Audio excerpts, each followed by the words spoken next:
හරි අපි එහෙනම් බලමු අපේ දැන් කනෙක්ෂන් එක ඕකේද කියන එක. ඒකට මම අලුතෙන් ෆයිල් එකක් හදන්නම් dbhandler.php කියලා. හරි.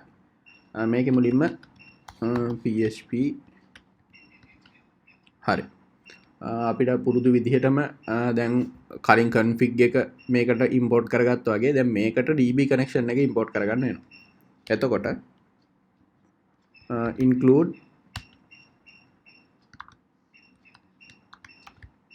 once dot slash අපේ db connect dot php. හරි. ඊට පස්සේ $db කියලා මම variable එකක් හදා ගන්නවා. variable එක කියන අලුත් db connection එකක්. එතකොට new db connect. හරි. ඊට පස්සේ අපිට පුළුවන් මේ db connection එක ඒ කියන්නේ මේ database එකට මේක connect කරන්න. එහෙමනම් $con කියලාම variable එකක් ගන්නවා.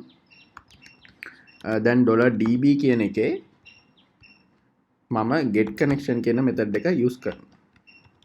හරි.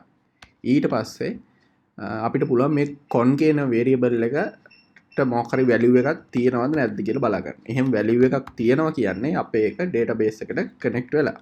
value එකක් නැහැ කියන්නේ connect වෙලා නැහැ.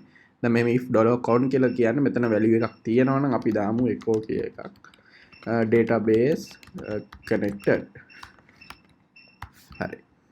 එහෙම නැත්නම් echo එකක් දාමු not connected. හරි. ඊට පස්සේ හරි. අපි මේක දැන් මෙන්න මේ dbhandler.php කියන ෆයිල් එක run කරලා බලමු. හරි. එතකොට මෙතන ගහන්න ඕනේ දැන් අපි localhost එකේ dbhandler.php.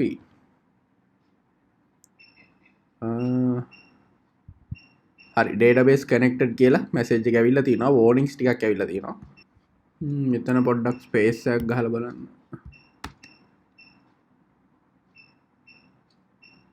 ඔව් ඒ වගේ මෙතන ස්ලෑෂ් එක එන්න ඕනේ. හරි සේව් කරලා හරි රිෆ්‍රෙෂ් කරොත් හරි database connected. එතන වැරද්ද තිබ්බේ. මෙතන මේ ස්ලෑෂ් එක දාලා තිබ්බේ නැති එක. හරි. එහෙමනම් දැන් අපේ database එකට තියෙන connection එක හරි ගිහිල්ලා තියෙන්නේ.